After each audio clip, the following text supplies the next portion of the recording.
Hi again to all my listeners. Um, I want to say, first of all, I am tired. So if I look tired, it's because I am.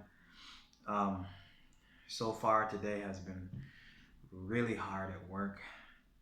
Not too long ago, I finished my water aerobics class, and I've been moving all around the place trying to get things done so the gym can look amazing for the guests. Because I work at a hotel as a fitness, excuse me, I work at a hotel as a fitness instructor. Now, I want to make this video really quick.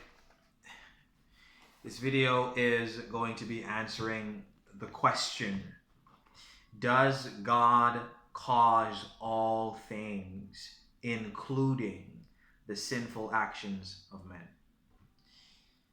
Because a Christian may say that God causes all things, but if the question is asked, does God cause people to sin?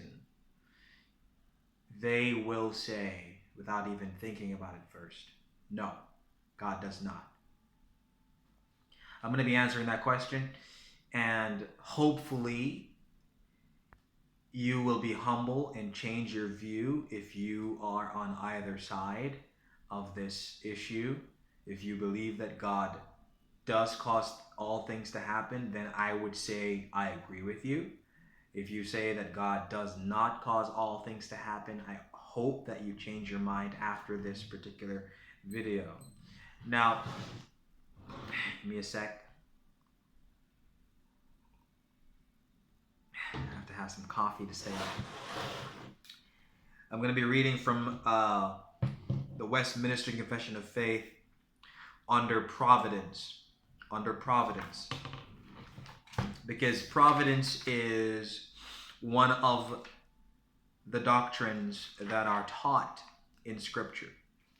And I'm going to be reading chapter 5, which is providence, section 4, for the introduction to this video. And then I'm going to be showing it from Scripture.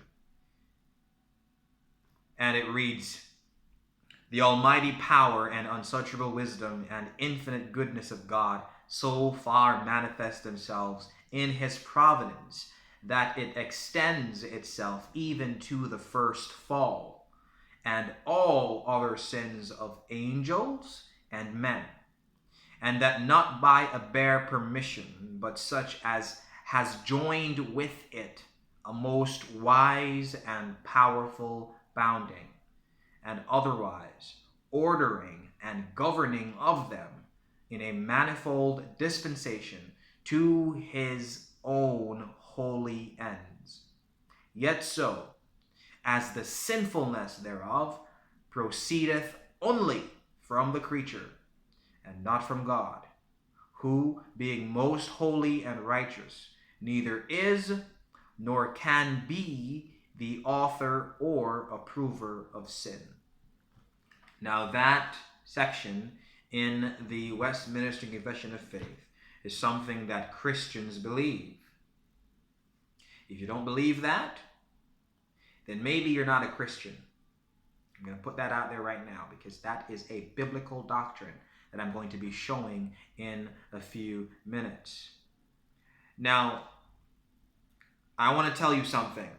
For those of you listening, and for those of you who are going to be following me in the future, and for those of you who are following me right now on YouTube, I don't want you to believe anything I say if it's not biblical. So if I say something, I want you to listen and see if I am going to prove it. And this should always be your question to anyone who comes to you with a doctrine from Scripture. Prove it. Prove it. That's what I like to ask people. Because they will tell you, hey, man has free will. Or they will tell you, hey, God saves everybody. Or they will tell you, hey, you should stop doing this. Or I say, prove it. Prove it. And most of the time, they can't prove what they say, Scripture says. But that's the average Christian in this modern day. All right, so does God cause people to sin and then hold them responsible for the sin that he caused them to do? That's the first question I'm going to answer. Yes, God does cause people to sin and then hold them responsible for the sin that he caused them to do. I'm going to say it a different way. God causes people to sin and then holds them responsible by punishing them for the sin that he caused them to do. I'm going to be using two examples because I don't have a lot of time. I'm going to use two examples out of the many I can use. I'm going to use two. I'm going to use Assyria from King Assyria from Isaiah chapter 10. And this would be a time for you to go to that passage, Isaiah chapter 10. If you want to follow with me. Okay, so chapter 10, verse 5 to verse 19. Yeah, and I'm going to be emphasizing as I go along. Okay, it says, "Woe to Assyria, the rod of my anger, and the staff in whose hand is my indignation. I send it against the godless nation, and commission it against the people of my fury, to capture booty, and to seize plunder, and to trample them down like mud in the street. Yet it does not so intend." This means Assyria did not plan this. Assyria did not intend to do this. "Yet it does not so intend, nor does it plan so in his heart." In its heart, rather. "But rather, it is its purpose to destroy and to cut off many nations." That's the purpose I created you for, basically. And now I'm using you for the purpose of which I created you for, to trample upon nations. And you didn't even plan this. I raised you up. Verse 8. "For it says, are not my princes all kings? Is not Calno like Carchemish, or Hanath like Arpad, or Samaria like Damascus? As my hand has reached to the kingdoms of the idols, whose graven images were greater than those of Jerusalem and Samaria, shall I not do to Jerusalem and her images just as I have done to Samaria and her idols?" This is the king of Assyria talking. "So it will be that when the Lord has completed all his work on Mount Zion and on Jerusalem, he will say, I will punish the fruit of the arrogant heart of the king of Assyria, and the pomp of his haughtiness. For he has said, by the power of my hand and by my wisdom I did this. For I have understanding, and I removed the boundaries of the people, and plundered their treasures. And like a mighty man I brought down their inhabitants, and my hand reached to the riches of the people like a nest. And as one gathers abandoned eggs, I gathered all the earth, and there was no one that flopped its wing, or opened its beak, or chirped."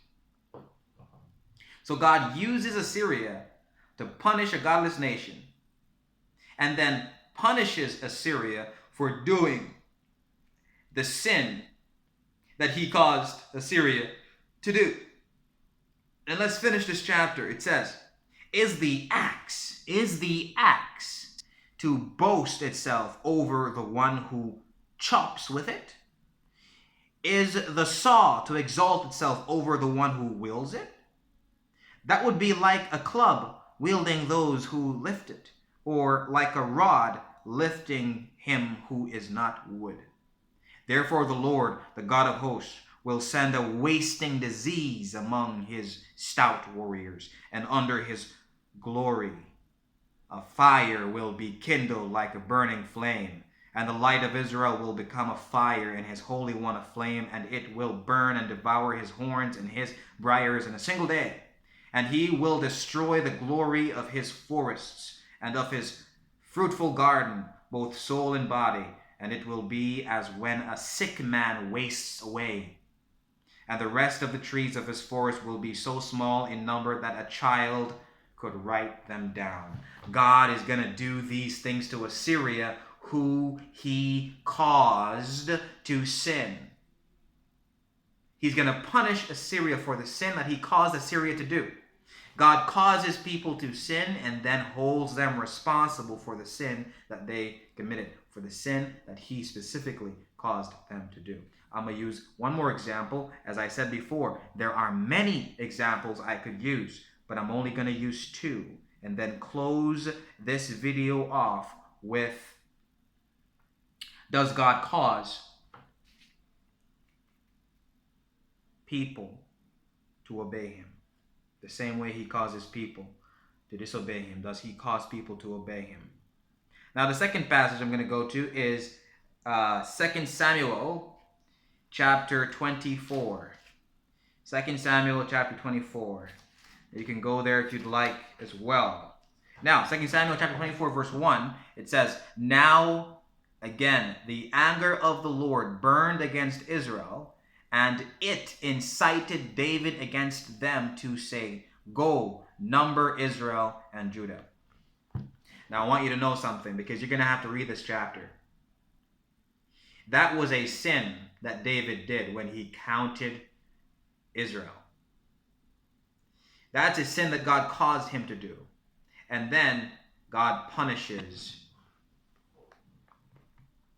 David for the sin that he caused David to commit. And I'm going to read what God did.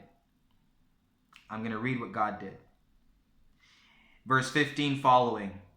"So the Lord sent a pestilence upon Israel from the morning until the appointed time, and 70,000 men of the people from Dan to Beersheba died. Then the angel stretched out his hand toward Jerusalem to destroy it. The Lord relented from the calamity and said to the angel who destroyed the people, 'It is enough. Now relax your hand.' And the angel of the Lord was by the threshing floor of Aran the Jebusite." That's where I'm stopping. The Lord punished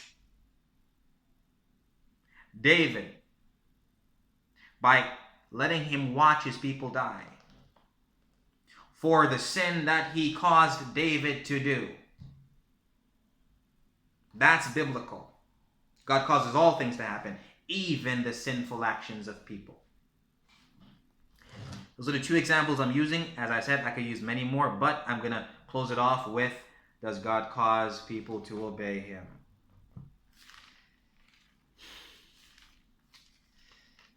Now, wait, I have to quote two more verses on this. Okay. This is Isaiah's prayer to the Lord. Isaiah chapter 63 and verse 17. Isaiah says to the Lord, "Why, O Lord, do you cause us to stray from your ways and harden our heart from fearing you? Return for the sake of your servants, the tribes of your heritage."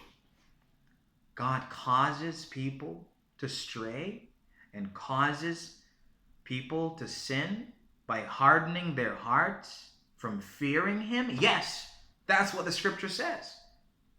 But does God cause people to obey him? Yes, the scripture says that too. Ezekiel chapter 36.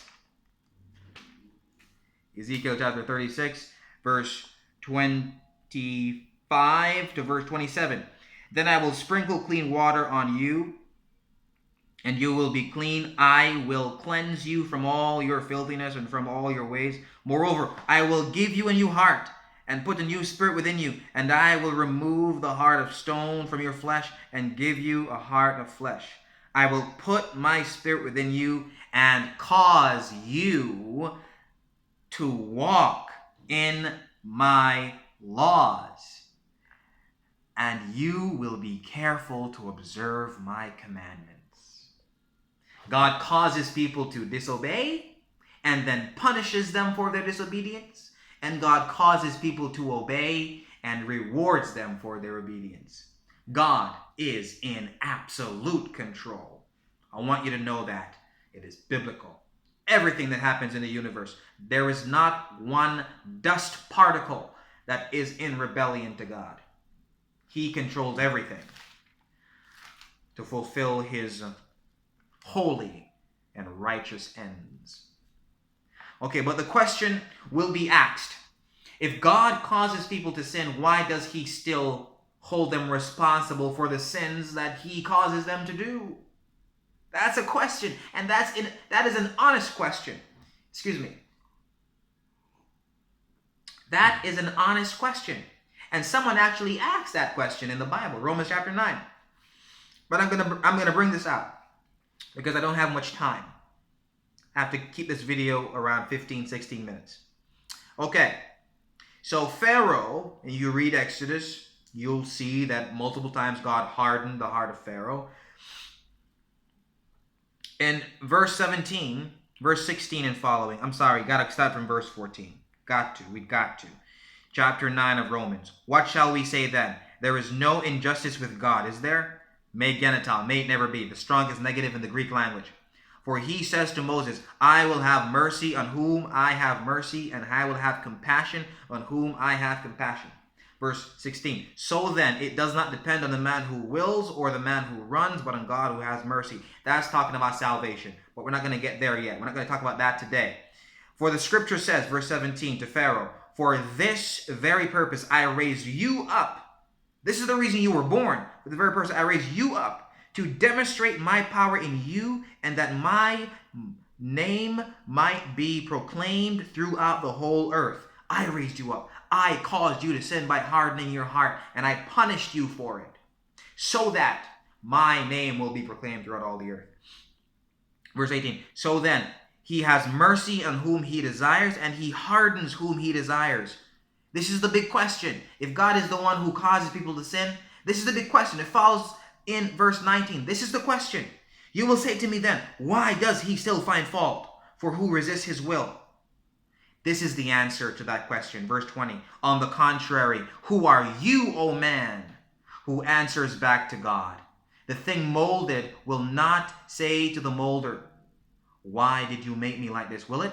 Or does not the potter have a right over the clay to make from the same lump one vessel for honorable use and another for common use? What's that saying? God can do whatever he wants with his creation.